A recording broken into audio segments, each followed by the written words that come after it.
Welcome to the Energy for Life podcast, helping busy women reclaim their energy, innate power, and self-worth. Here is your host, Corona Brady. Welcome back. Welcome to episode 35, Dealing with Loss and Grief. I have personally been moving through a lot of loss and grief in the last couple of months. I feel like I could write a book about it, and maybe one day I will. We know that change and loss is a part of life. However, we often resist this when it arrives at our door to greet us. The transformation cycle begins with a breakdown in our life. So this is often a period of chaos. It's a period of inner turmoil. And the breakdown often happens from, say, a triggering event that happens in our life. It could be the loss of a loved one. It could be a separation or a divorce. It could be a change in your financial situation.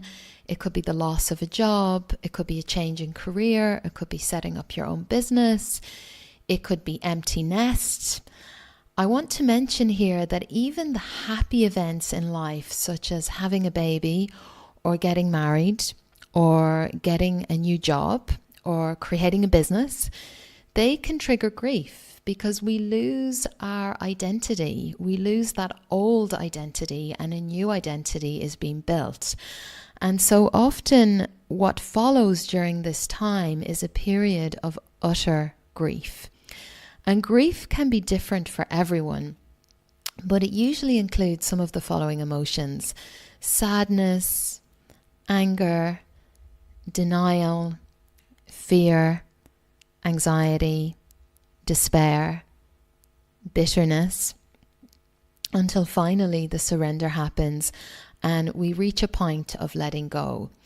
Now, from what I have personally experienced of grief over the last couple of months, is that I know that grief is experienced in waves. If you look out to the ocean, just like a wave in the ocean. And what I mean by that is that 1 minute you can be fine, and the next minute you could be washing the dishes and the grief will hit you. It will take you to your knees as you fall into a ball of tears. At times you might even think that you're losing your mind, and you might even be thinking that you're going a little crazy. But I know now that this is just the waves of grief, and you actually have to allow them as they arise and to be okay with them as they arise as well. There have been times where I've been driving in the car and I've literally had to pull the car to the side because grief has taken over and the tears were coming down so heavily I could barely see the road. Grief will bring waves of emotions and they're going to be in varying intensities. And so it's really important that you're really gentle on yourself during this time and that you really allow yourself to feel what you're feeling. Notice what you notice with no judgment. So when an uncomfortable, painful emotion arises for us normally, say in our everyday life, well, what's our initial response? What do? Well, we try to avoid it a lot of the times. We try to resist it, right? Often at all costs. But here's the thing. What you resist only persists. If you push those emotions away, they're only going to grow bigger and bigger. And we know what happens when they create all kinds of havoc and disease in the body. The more that you can give yourself permission to lean into those uncomfortable emotions and really embrace the painful emotions, the easier they are to overcome. When you give yourself full permission to really feel the emotion fully in all of its entirety and allow the emotion to just wash over you, it's amazing how quickly that it can dissipate and also how much lighter you feel afterwards. Usually when we lose something or someone from our life, there's this natural transformation that will follow. And it's not going to be revealed straight away, by the way. It's something that will be revealed in time. But it's this, natural transformation that follows that will lead you to understanding yourself at such a deeper level, understanding your life at a whole new level, and even your purpose at a whole new level. After the letting go stage of grief, we'll often just be sitting, kind of feeling like we're adrifting without an anchor, and just kind of sitting in this space called the void. It's kind of like the in-between space. It's known as a transition. And during this part, you will start to experience a lot of change, fundamental change, in fact. And eventually from this space, you will re-emerge completely transformed and renewed. This is where the breakthrough happens, and it's characterized by excitement, power, joy, energy, as you see the world with a whole new set of eyes, and you have a new purpose for life as well. Now, please remember that the dark and painful places that you might find yourself currently sitting in, you might find yourself currently stuck in, they're not the only stops on the journey of life. And also know that we can't have breakthroughs unless there is a period of breakdown. And moving on from grief also doesn't mean that the grief ends there. We're done with grieving. It doesn't mean suddenly we're all done with grieving and we're never ever going to be hurt again. Moving on it's more about moving forward than actually being done. And this is how then the cycle of life will continue. We have the breakdown, then we sit in the void, we sit in the space in between, we sit in the space of transition, then we'll have the breakthrough, we'll be there for a period of time. We can't get too attached to that, because then through something else that happens or occurs in our life, we will then move around into breakdown again, and then back into the void, back into the transition, and then back through the breakthrough. So we can't become any attached at any one point. Now, I want to share some steps with you today which will help you understand your grieving process if you're in the midst of any great change right now. So the first step is understanding that your heart is broken, even if others can't see it. There's no right or wrong way for you to grieve, okay?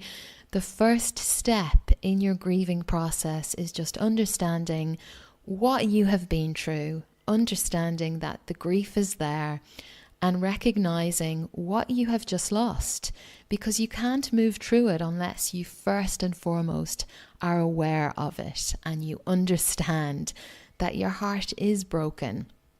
The second step is acceptance. You have to accept that you are grieving, that you have lost something or someone. And self-reflection via journaling is really important here in this second step. It's incredibly healing and incredibly supportive here. Some journaling prompts like, what do you feel has been taken from you? Journaling about that. Or what have you lost? Or how does this make you feel? The third step is really giving yourself permission to feel, making space in your heart for all of the feelings, the anger, the sadness, the fear, the worry, the anxiety, the bitterness, the compassion, the resilience, and any other feelings that you might have encountered during your loss. There's no other way to move through grief. There really isn't. You have to feel all the feelings, and that includes the uncomfortable feelings. You have to hold each one in your heart, and you have to feel the loss. And then the fourth step is letting go. The feeling of grief, it might linger for some time, and that's okay. You kind of have to befriend it. You have to talk to it. You have to get to know it on an intimate level. It becomes familiar to you. It becomes part of you. And as the classic hero's journey goes, you have to get inside the belly of the whale. There and only there you will find the door to the unpredictable pieces of life that are patiently waiting for you on the other side of your pain.